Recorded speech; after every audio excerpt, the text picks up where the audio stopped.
The Mahabharata, upon first glance, can be understandably bewildering and overwhelming.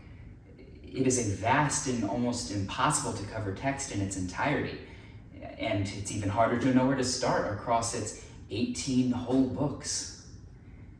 Yet, once you do break through that initial reaction and begin to explore this cultural epic, the enthralling tales of gods, kings, warriors, strange creatures, and magic beyond comprehension begin to unfold before you.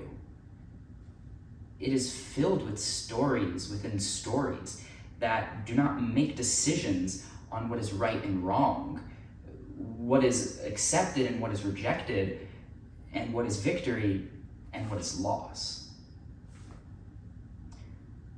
The Mahabharata merely offers these thoughts through its stories, showing how its characters deal with such situations. It is for the reader, or viewer, to make those decisions for themselves, not the other way around. So, would you like to hear such a text? I hope you'd say that.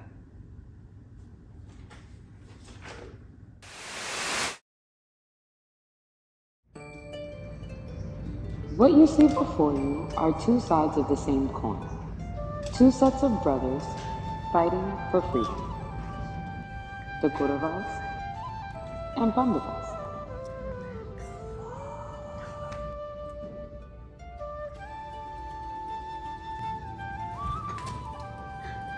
Mayor Krishna has requested a trial taking place tomorrow. Today, they gather to decide who will be representing the family in court and who will continue their legacy as businessmen and fund his campaign. Their great uncle Bhisma, affectionately called Boveda, will be acting as the decision maker today due to his professed impartiality.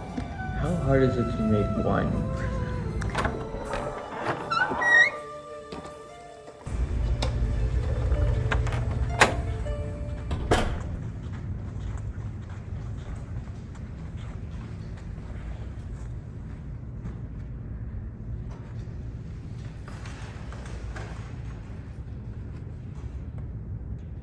We are here to determine tomorrow's outcome in the case of City versus the Kuru crime family. To familiarize you all with tomorrow's proceedings, we will imitate the professionalism of a real court. Karna, you have the floor.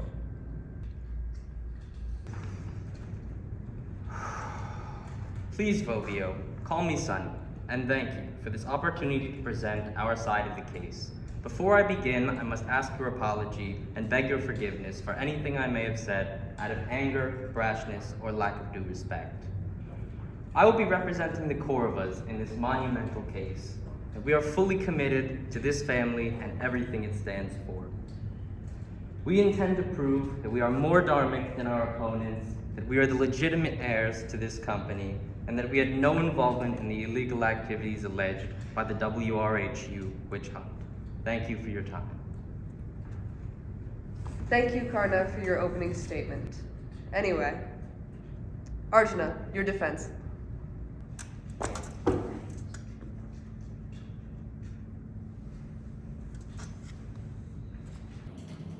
Vovio, we all know that Kanuni Corps plays a significant role in the New York City economy and must continue to provide employment and revenue, even if that means putting away one side of this family.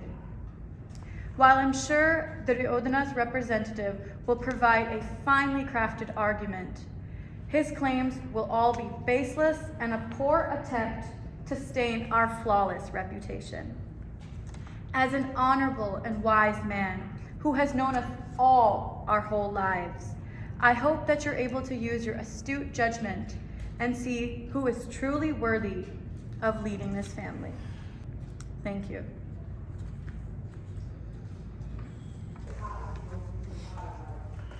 You killed it. You're the man, AJ. Thank you for your opening, Arjuna. Karna, you may now present your first argument. I would like to begin by discussing the Guru Dakshina, which was requested by Dronacharya, our beloved capo. He asked both us and the Pandavas to go after Drupad, his longtime enemy. Congratulations on officially joining the firm, but you owe me for all the training. So here's what's up. Someone is going to go get Drupad. I don't care who, I don't care when. It just needs to happen. Capiche? Hey Yudi, why does the capo always got an unlit cigar in his mouth? You think he needs a light or something? Shh. Because my body's a temple, you giant buffoon. Do you think that behind these abs of steel are black lungs? If you weren't a blood member of this family, I would rip you to shreds. What are you all waiting for? Go and get me Drupad. We'll do it right now, Capo!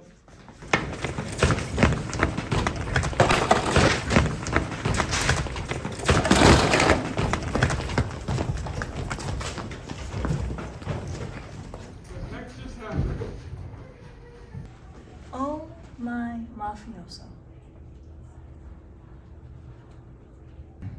As you can see, we did not hesitate for even a second to execute the orders of our guru, unlike the Pandavas who didn't even move a muscle. We could do anything for our guru, and we would do anything for this business. We did not hesitate because we're dedicated, a necessity in this business.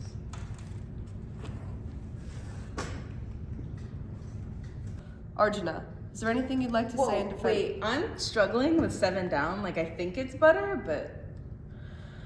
Oh my god, you asked for this trial. Could you please try to pay attention to what's actually important? Well, chill, you don't have to call for me. And I am paying attention to what's important. I'm the mayor. I have to stay on top of current events. If mere words were weapons, Karna, Duryodhana has in you a ferocious lawyer. Thanks. However, I'm disappointed that you didn't tell the full story. Well, that's okay. I will. Unlike our rivals, we decided to strategize. And by the time we had finished, we found out Duryodhana had gone and gotten himself captured. So, like the big brothers we are, we decided to save the day.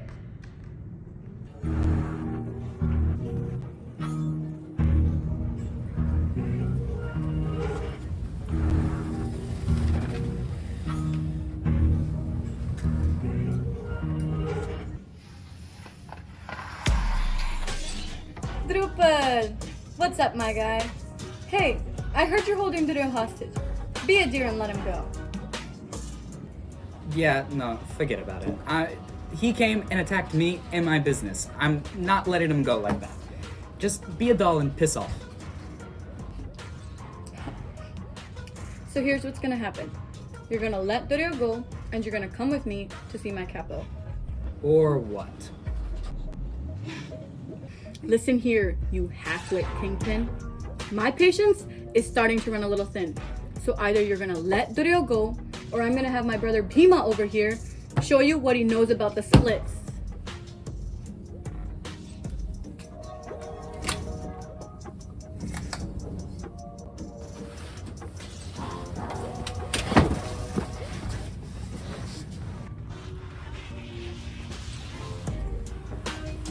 Now, was that so hard? Time up, bro.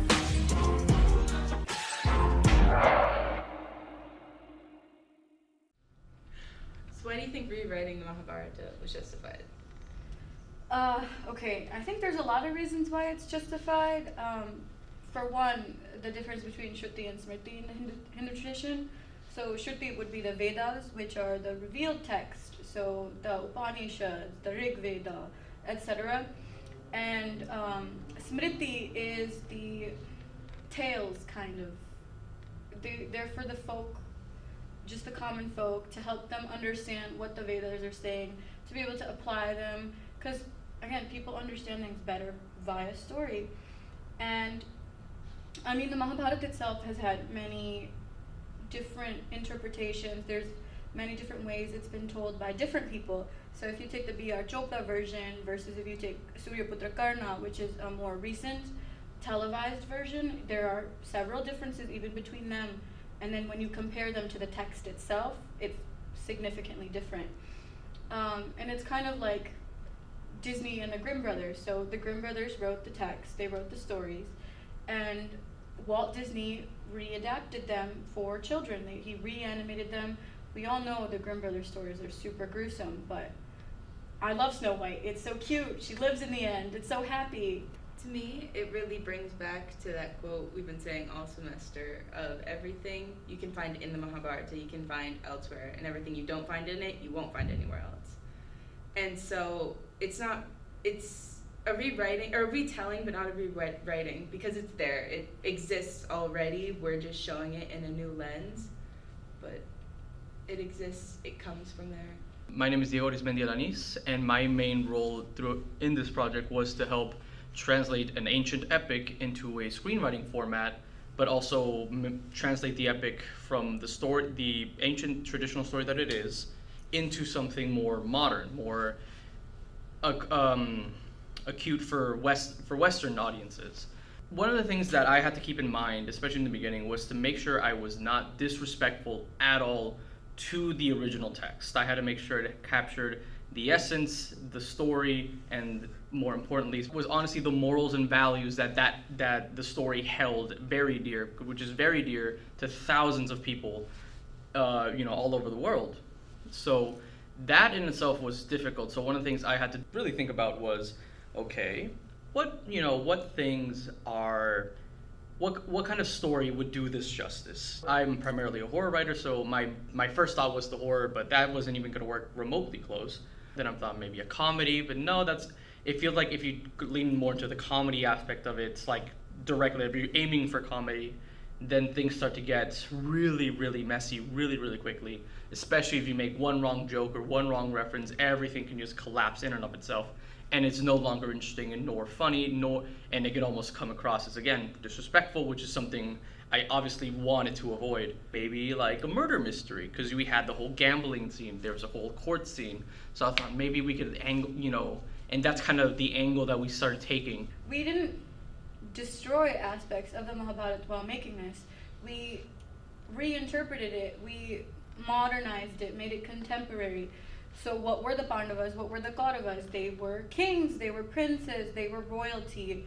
We don't have royalty in modern day society, but we do have the mafia, which is kind of like royalty. There's a lot of loyalty revolved in that. Family, ties to family, honor, dying for honor. So I think what we did to it was just make it contemporary, so people in the West, people in contemporary society can connect to it better, almost. Why infuse humor into such a dark text?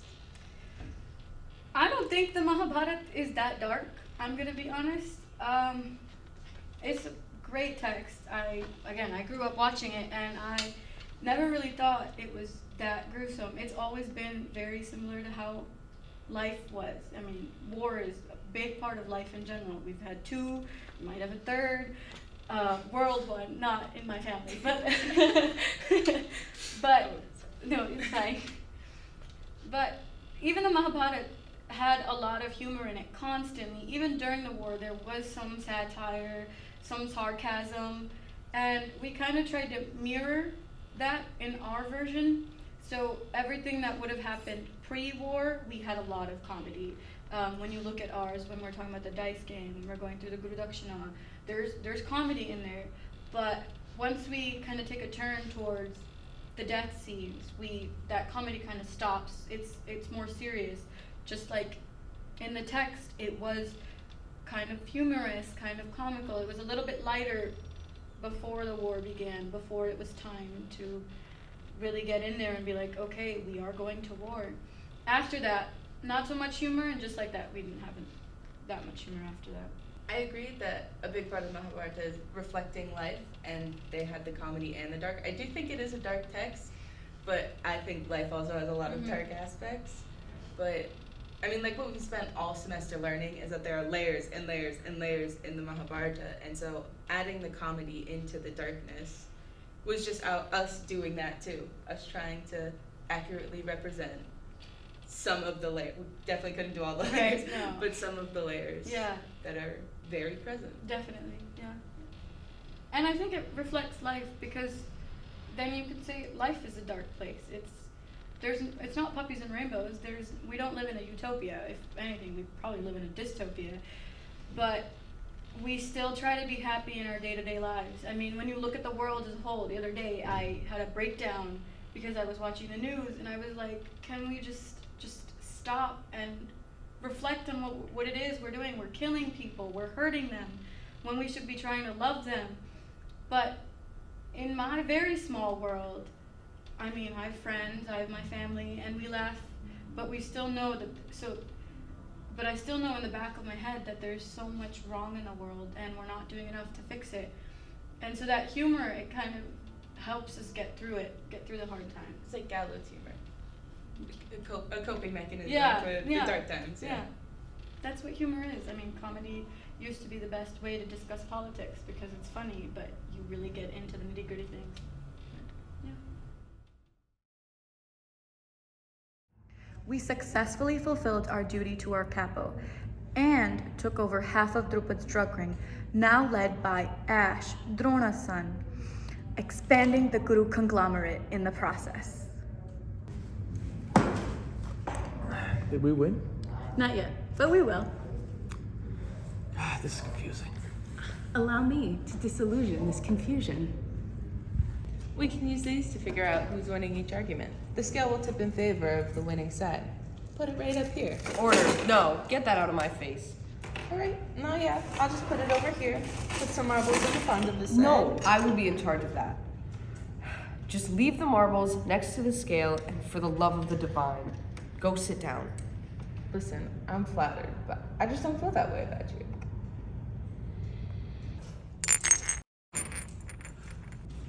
Objection! This isn't fair. You're biased. We tried our best. Your conflict of interest. Order! Sit down, Duryodhana. First of all, this isn't a real trial, so I'm not a real judge. And secondly, I have never been anything less than impartial. I am a fair and honest man who you all unanimously decided would be the one to decide who will fight the state. I will always favor Dharma over my emotions, so I will not tolerate such an outburst again. Yeah, you protesting pagan waster, sit down.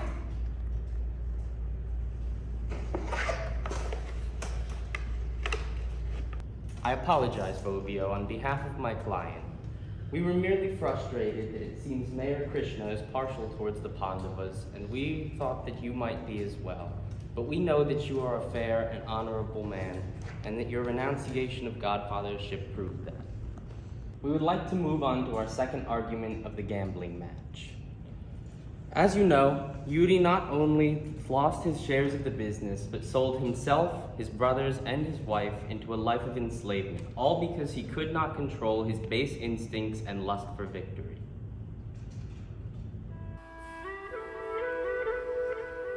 Yuri, today I brought this set in, and I think I'll play with this stick. I wager $10 million.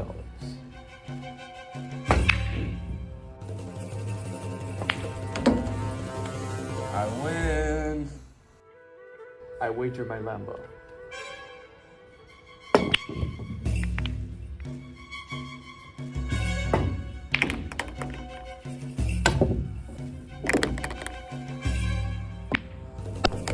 Booyah!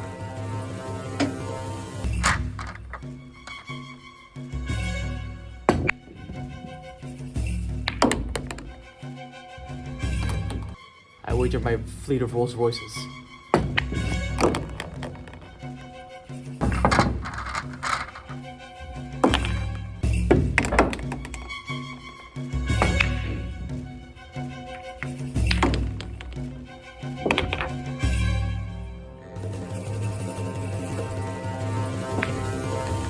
Alas, I win again.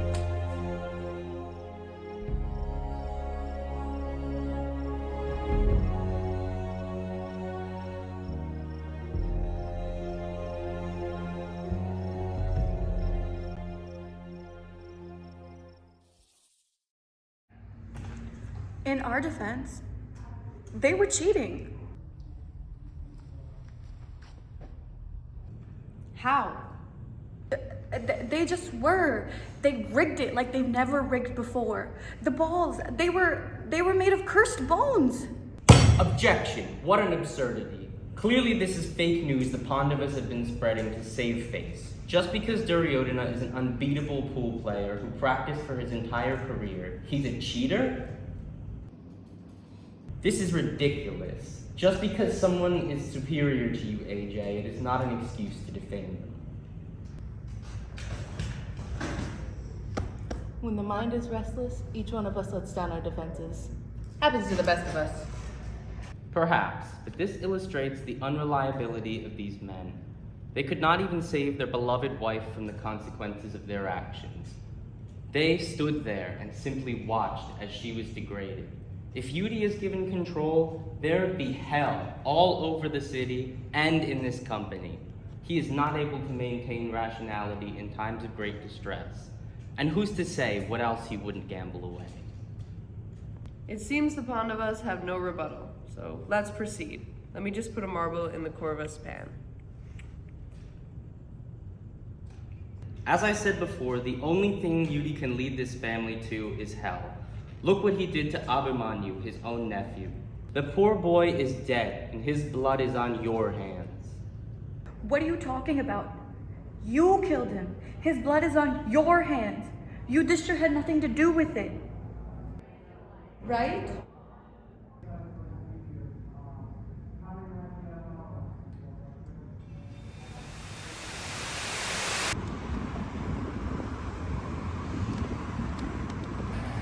Alright, so this is how it's gonna go down. You're gonna take point on this because you're the only one who knows how to get in, right?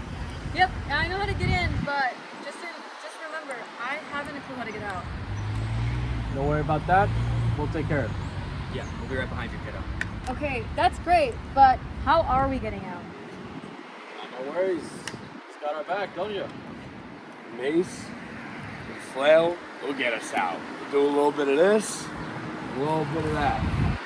Alright. Time to get serious. There's a deal going on our turf. We gotta remind them whose turf it actually is. We have the elephant surprise. Let's go get him. All right, I got this. I'm gonna start heading in. Wait a minute. We gotta reload.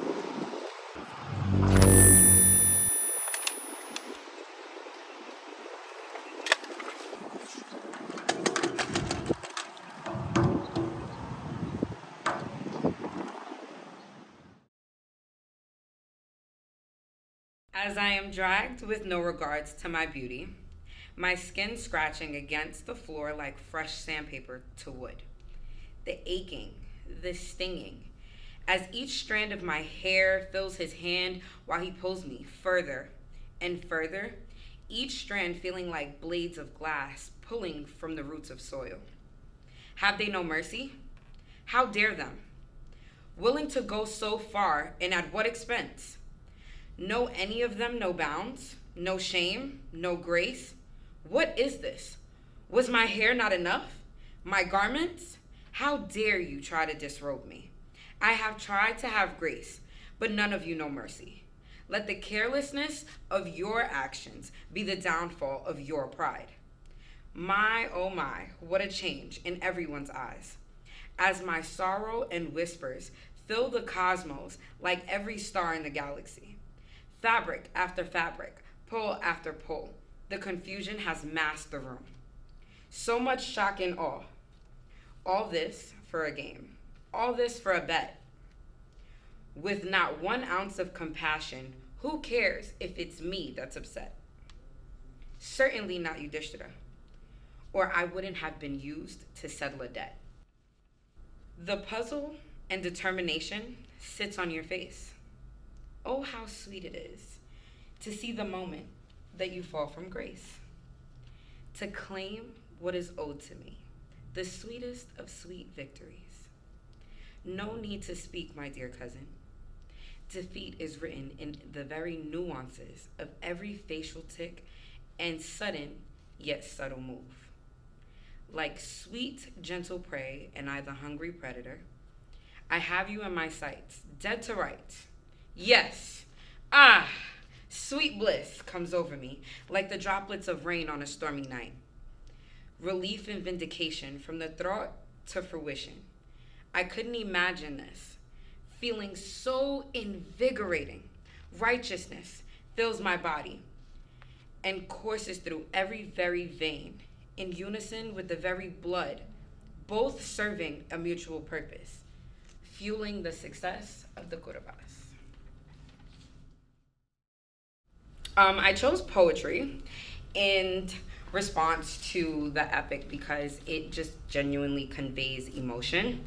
It shows the feeling that everyone's feeling, the sadness, the despair, the happiness, the certain calibers of words that you use. It basically allows you to make the audience feel the very emotions that you're going through in the moment, or that you aspire to have them feel throughout the whole story. Yeah.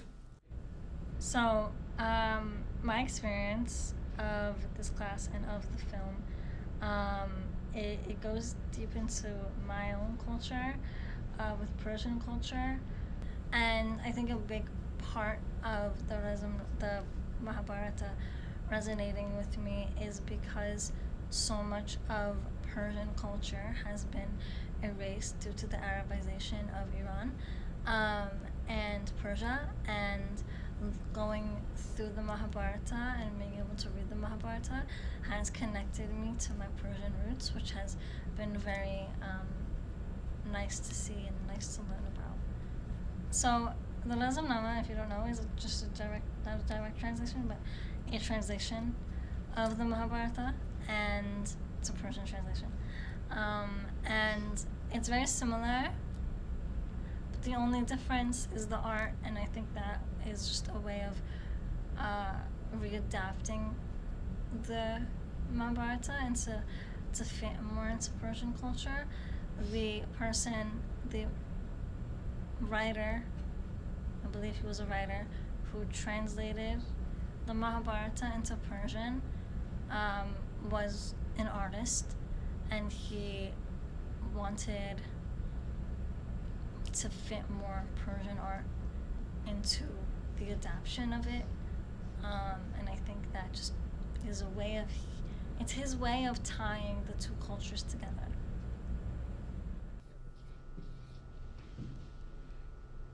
Oh no, it's wrong. Actually, I know. I give it a forehead. That's the problem. For obvious reasons, we don't see the things like the Mahabharata a lot, like in the West, if only because there's not a lot of exposure to it, because of the way colonialism was. A lot of what we see is what the British were really into, and they were really into the Greeks. So you can see that in a lot of architecture in New York. It's a lot of Greek, Roman-inspired architecture, Greco-Roman. But you don't see a lot of Asian-style architecture, but unless you're in a specific sort of area. And I think that's also why it's not as prevalent. That's why it's not taught in school, why it's not covered. You're an artist. This is an art form. How you're more of a visual art form. This is a text art form. Yeah. But how did you react to experiencing this text from an artist's perspective? I would see it like in my head. I'm a very visual person, so in my experience, when I picture something, I like to picture it as like a sort of movie sort of thing. And it was really interesting for me because I had no basis to what these characters would look like until I saw the film versions, and I was like, oh, that's really interesting. And then the visions in my head would change accordingly to what the film looked like, which was really interesting to me. But I had a lot of fun with it. It was a little stressful because I didn't have a lot of time, but I still had a lot of fun with it. I was up to the late hours of the night, and I was just scribbling away, thinking about how I wanted, how I pictured it in my head when I read the script. And then when I would watch other media, I would change it, and I'd think about it like after I watched it, and I'd be like, I could put this in, and so I would change it. And that was basically the general process. Yeah. Yeah, that's really interesting because your idea of what these shots would look like as you drew them is kind of the basis of what helped us make the entire that was film. so cool. When the scene in the classroom was like being filmed, I was like, oh yeah, I did visualize that. I think for that one, I took more, I guess, inspiration from like, not sitcoms, but like comedy movies, I suppose. Like That's one of the more comedic scenes. Yeah, top-down angle. My dad really loves film, so I've been exposed to a lot of stuff growing up. So I don't know specifically what I took it from, but it was something I took it from. I love storyboarding. It's just a lot of time, a lot of energy that goes into it, and I usually don't have a script, but because there was not a lot to work with, it was also easier to a certain extent, though I think I pulled it off pretty alright. I like to think. It is what I hope to go for. I'm not a storyboard artist, but I'd like to look more into viz dev, color, not color coding, like color shots is what I want to do something like that one day. I want to make cool stuff other than crappy little flower paintings, I suppose. I hope that like wherever I end up going, I get to incorporate a little bit of the Mahabharata, I suppose. Like, I don't know what I'll incorporate, but something. I think it'd be really fun. I like to stick little Easter eggs in all my little drawings and stuff, so maybe I'll stick like a little like Karna or something in the corner. I don't know. Whoa. Alright, guys. And they didn't follow me. Great. Now what am I supposed to do? Please, before you go.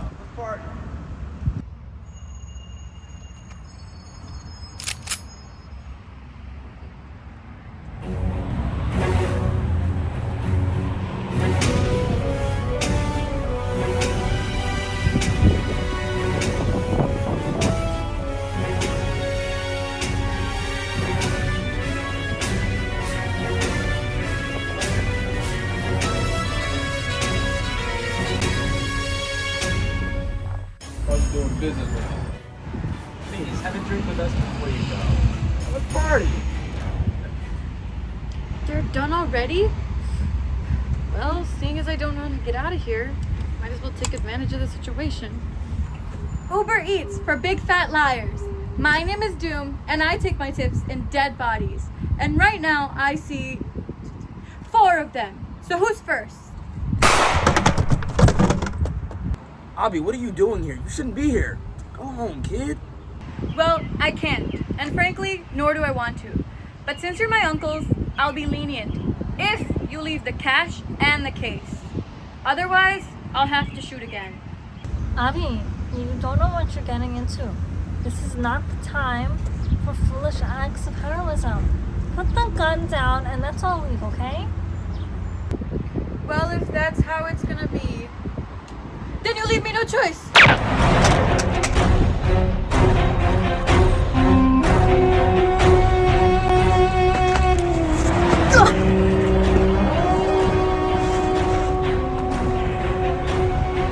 Cowards!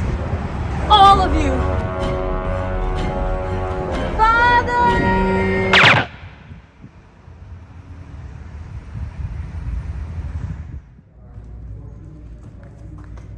AJ, a wise person does not grieve. The world is a mere illusion. Shut up! My son is dead, and this wouldn't have happened if you hadn't called me to City Hall for your urgent business, which, by the way, you weren't even there for. And Yudi, why? Why didn't you tell me?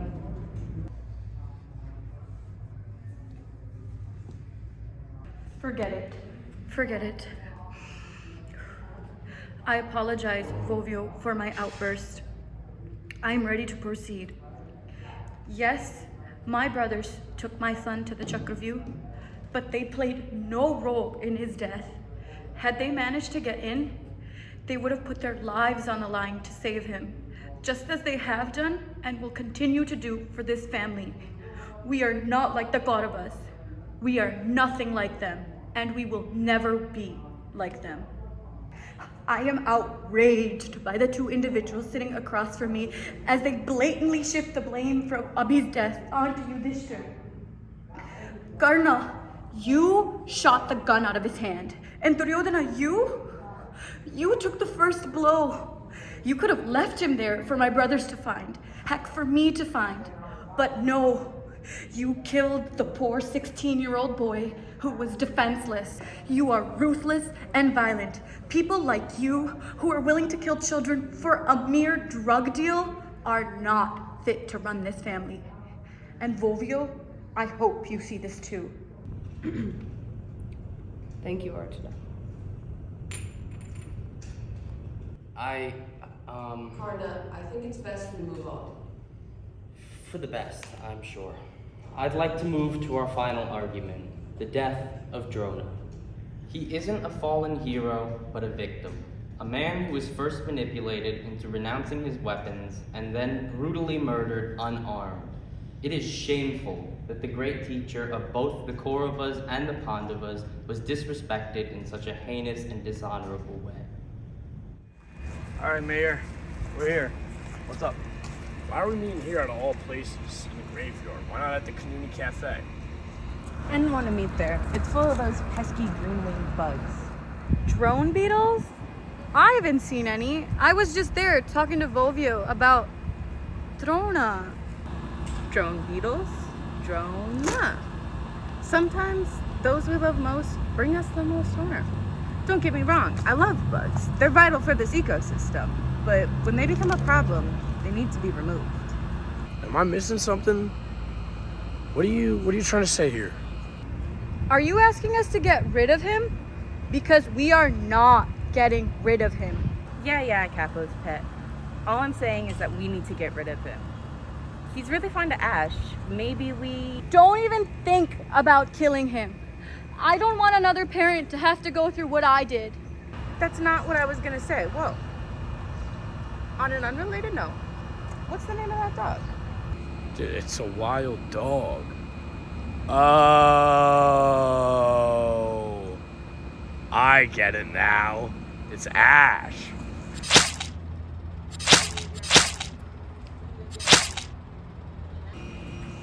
Whew. Another day, another murder. Hashtag Ash is dead. Capo, hey, I'm a bit preoccupied at the moment. I'm in the forest near the graveyard, feeding the birds. Yeah, I'll call you later. Bye.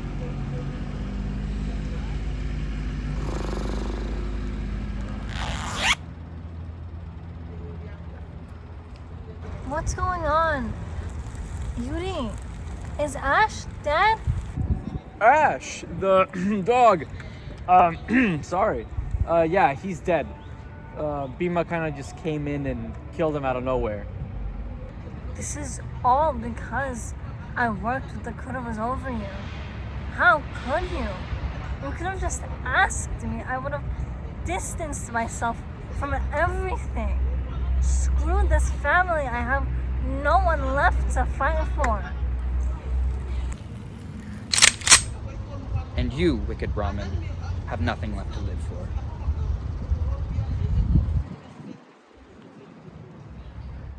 They lured him to a secret location and executed him. Is this not their beloved Capo, whom they would do anything for? Was he not just a means to an end? They killed an esteemed member of this family without hesitation or remorse. If they can kill such a high-ranking man who loved them, imagine what they would do to anyone who has even the slightest contempt in their heart. We didn't wish to kill our capo. We only hoped to make him neutral and prevent him from siding with the Kauravas. It was Draupadi's brother Drishti who killed him to avenge his father, Drupad. Remember the Guru Dakshina? He came out of nowhere and just killed him. We mourn his loss, just as much as the rest of you, if not more. You did not wish to kill him, but does this bring him back from the dead? If you could not control such a loose cannon, then how can you expect to lead the family as a whole? Arjuna, have you anything to say in your defense? Just reflect on all the wrongs the Pandavas have suffered at the hands of the unrighteous Duryodhana. Just think about the death of Abhimanyu. On the Kaurava side of the balance, there's Drona. And yes, the gambling match. But sinfulness cannot always be countered by narrow virtue. Ends justify means. I hope you understand this. And in the end, Abhimanyu's death did not justify your callous murder of our capo. We have all suffered, Arjuna. There is no virtue in your actions. With this in mind, it seems the Kauravas have made a stronger argument. The scales are even and guilt lies on both sides. I will need a few moments to consider all of the facts. We shall call a short recess and reconvene shortly.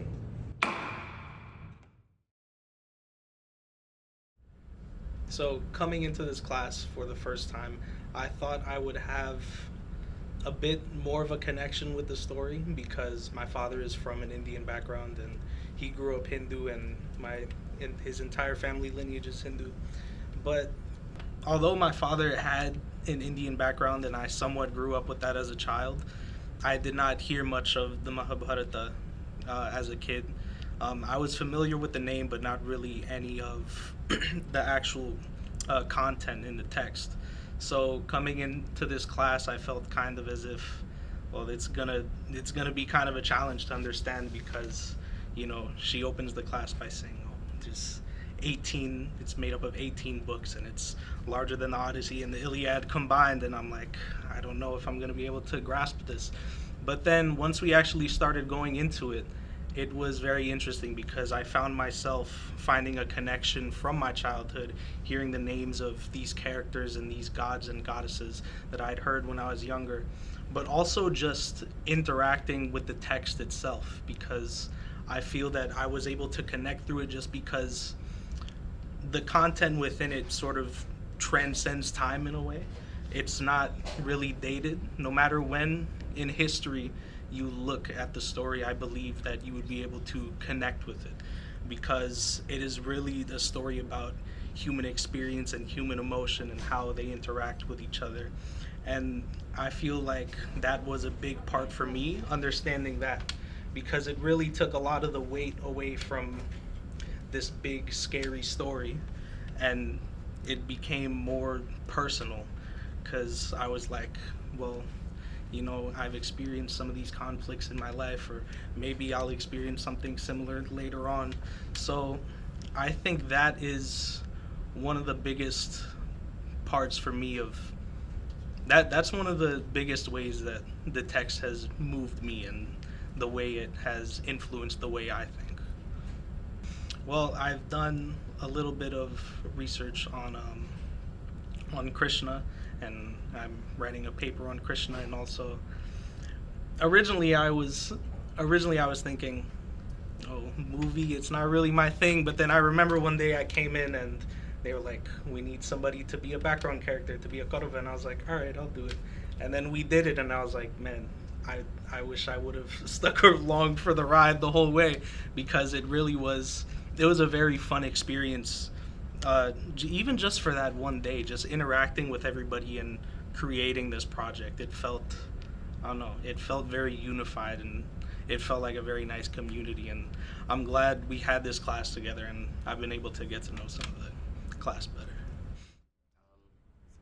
I really hadn't read too much of the Mahabharata. I mean, I had heard obviously of like the Bhagavad Gita and had read tiny portions of it and stuff, but never really tackled like the whole thing, never really studied the characters that much or anything, and never understood like just how complex of a story everything was. I had it in my head for like the longest time that like it was all about caste, and I was like, I disagree with the caste system, so I just disagree with the whole of the Mahabharata, and that was not how things ended up throughout the course of our class. And it was just, I don't know, so many religious texts and stuff, it's all about like having the answers, or like it's all about like a specific, they're starting from one place and trying to get to another place, and it's usually like maybe in the beginning the characters are like terrible people and then they have to go through a journey to become good people or whatever, but all of that's kind of all that sort of character arc thing is almost not completely gotten rid of, but at least shaken up significantly.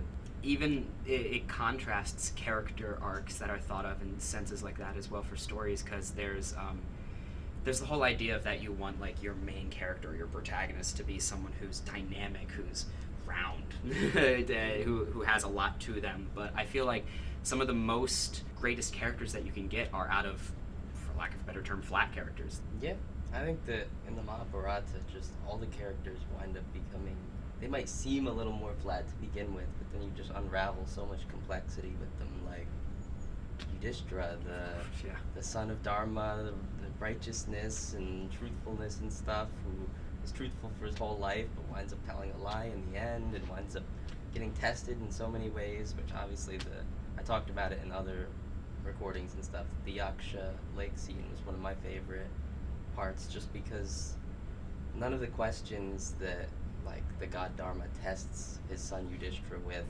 are like really answerable. I talked about like fire in the last one as a good example, where like people can think fire is the best thing ever. It can cook your food, it can heat your homes and stuff like that. It can also burn your home to the ground, and it could also cook you to death. And I think that fire is not necessarily like a good thing or a bad thing. It's a complex thing, and the circumstances matter a lot around it. And I think the whole Mahabharata is just a lesson. Maybe you shouldn't have all these judgments of how everything has to be to begin with. Interesting to talk about morality of something inanimate like fire. No, but yeah, a lot of things that you brought up. You relating the Mahabharata to life a lot is really interesting, because it's always hailed as such an encyclopedic text that everything is in it. Saying that in life you don't need all the answers, but that the Mahabharata has everything still, and if it has everything, has answers to everything, yet it doesn't give the answers to everything, and you have to find answers yourself in a lot. Who's to say what side is good and what side is bad? It's all a matter of perspective in that sense. It's really interesting, because as we're reading it, we kind of see as our protagonists, in a sense, at least from the way that we were learning about it, was the Pandavas, and then the Kauravas we've kind of learned as being the opposition to them, the antagonists. And yet there's even still the moments of where we have these side moments of becoming closer with them, almost relating towards the people who, as you're reading it, are meant to be considered the bad guys. I would say that it made it not as much bad guys and good guys, and more so just humans. Guys. All just humans. It like the Karna, not knowing where he came from and being rejected for his whole life, and being brought up as like, oh, you're just some lesser caste member, like we won't teach you the ways that you want to be taught, we won't let you use the celestial weapons that other people like Arjuna get to use. Even though you're one of the best archers, you won't get to, you know, have the same sort of life and stuff. And his mother basically abandoned him, and he got made fun of for a significant portion of his life. Duryodhana also, he was not necessarily the best guy in a lot of scenarios, and he did a lot of things that we would say are bad, but he became humanized throughout the text. You stop necessarily being like, oh yeah, they're the bad guys. You start being like, well, everybody's kind of doing some messed up stuff. Yeah, definitely. How does the collaborative work reflect the Mahabharata's own tensions? Ooh, okay. For starters, I think with just when the script was being written, we started doing that via Zoom. So you had a different idea, I had a different idea, Kevin had a different idea, Diego had a different idea. We all thought we were on the same page, but we really weren't. And I mean, when we got together and we talked about it, we realized we were way off. You were thinking about something else, I was thinking about something else. And I guess you could kind of relate to that in terms of the forest. When the Pandavas had to leave after the dice game, they assumed that when they would go back, most likely they're going to get their half the kingdom back. Everything's going to go back to the way it was. I mean, obviously there was a little bit in there that's not really going to happen, but the miscommunications constantly happening throughout the Mahabharata kind of goes into that. What I did was, in terms of how much stuff I did, it was pretty simple, if I'm being entirely honest. It was more just making sure things stayed on track during the writing process, making sure that dialogue made sense. The other writers that I worked with, they leaned obviously into the more comedic stuff, and it was just making sure that, hey, like, this seems like it was, you know, a little too comedy heavy. You know, we have to like redirect. This is supposed to be like a serious scene or a dramatic scene, but obviously, you know, it's group projects, so I had to make sure that while I was giving my input, to listen and to also apply input from the others.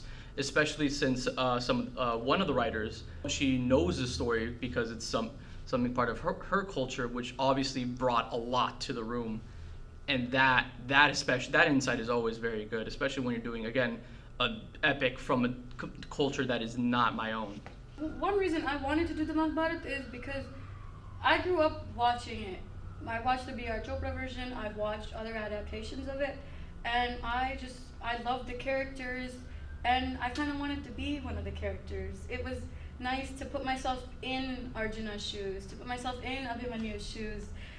And when we were writing the story, gosh, that was amazing because it really made, I watched it and I was like, wow, Arjuna did this, oh, Duryodhana did that, that's amazing. But now I got to say what Arjuna would have done in this situation, what Duryodhana would have done in this situation. So I reflected on what I knew about them in the past and tried to think about what they would do in certain situations that we brought them into. Yeah, I really liked the aspect of creating it, and then we had to go into the layers of the story, the characters, and figure out what they would do, Right. how these would go. It shows a whole nother level when you're trying to make decisions that they would make, and you understand it in like just a deeper, interconnected way. Yeah, yeah. So it's curious when you hear stories that, you know, stay with people that they grew up with, that stay with them, and you think to yourself, how could I at least for me, I think to myself, how could I apply this to writing projects that I may have in the future? Because there's stuff from Mahabharata that I want to take with me, especially like the whole gambling scene, you know, and then the consequences of the actions, and then, you know, the whole trial, like the things that we did. Those are aspects that I could really take those and just run with it. I can take inspiration from that. Reading the Mahabharata, that's how you pronounce that, Mahabharata. Reading the Mahabharata basically made me look at life so much more different. It made me realize that certain situations that you come across, instead of dealing with them emotionally or in ways that, you know, impulsive, you kind of want to sit back and you want to think about the after, the before. You want to think of every aspect and kind of figure out if your decisions and your actions and reactions are going along with your life's purpose. And everything that you do, or are you walking in your life's purpose? Are you staying true to yourself? Are you making yourself happy? And if you're not, why are you not? Looking into why you do things the way you do them, the outcomes of what you do. Yeah, that's basically what I took from the Mahabharata. Just life lessons and morality and putting my best foot forward in everything that I do. A lot of it for me was just like visualization was kind of harder, just if only because I didn't have a lot of exposure. Whereas when I read The Monkey King for the first time, or part of it, it was easier because they had pictures in the books, and then I could build off of that for most of my life. So. Mm-hmm. I really connected with one of the characters. We didn't have her in the movie, but I think her name is Amba. I think she for me represents just the pain of being a woman and what it's like to just like be a woman in a patriarchal society and like being tugged around in so many different places and not knowing where to go. And I think that just resonated with me the most reading this myth. We've been doing all these little interviews with people, been asking, and they've been talking and telling about how there's such a personal connection that a lot of people can draw from this. Is there anything that you feel there is a personal connection with? Doesn't have to be with a character, it can be something about the story, in general. I mean, one very quick thing is that the whole concept of like war happening and things going on in war, I think is very relevant to current times and the cycle of humiliation and vengeance where, it's a good way to understand current political situations. But I think the Bhagavad Gita was the most impactful for me, just to see the strongest, most powerful warrior and character overall, basically, in their weakest moment of just complete mental crippling, basically. Just, I can't go forward, I can't do these things, I can't do what I have to do, I just want to give up, pretty much. And just got that, like, wake-up call from Krishna as to, you can't give up, you can't just, even at your weakest moment, can turn into one of your greatest moments and a moment of profound insight. And I think it was just incredible that way. How about you? Yeah, that is a very touching moment when that had happened. I think the whole general idea of the Mahabharata about being such a text, we keep saying encyclopedic, but I think one of the things that touched me so much at the beginning of the course in a personal level was our professor talking about how it was such an oral tradition in a way to tell these stories. It's such a important part of our culture and our life just in general as human beings to continue to tell stories. And I think this epic being so huge and vast as it is, there's something so great about having learned this. And I'm really glad to have learned about this text because before this I knew nothing about it. I did very little. Yeah, I mean, that's personally how I relate to it, and what I want to do is tell stories to people. I love doing that, and that's what I hope to do in the future with filmmaking in any sense of it. So yeah, that's great. I think that's about it. All right. Yeah, 2 minutes, 50 seconds. Good ending. Heck yeah. Yeah. A lot of new information has come to light today. We have learned of much trickery, dishonorable actions, unjustified murder, and other horrible deeds. For years, I have done all within my power to prevent this futile rivalry, but we cannot let anger or trauma determine our actions and cloud our judgment. Yet, this difficult task has been put upon my shoulders, one which I intend to fulfill in the most just way possible. After some careful consideration, I have come to a decision. The party on trial tomorrow will be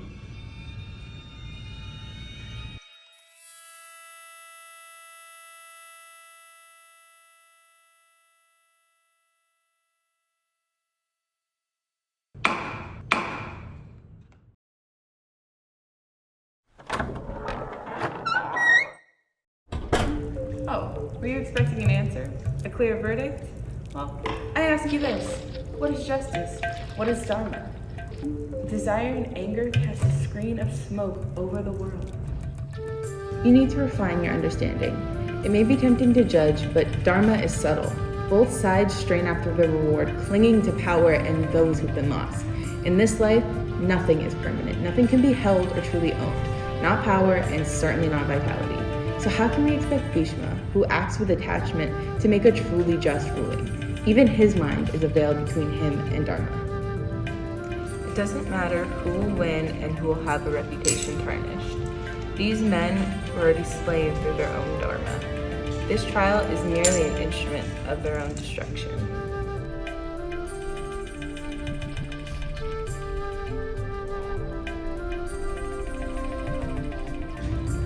Have you thought what will be the instrument of your destruction?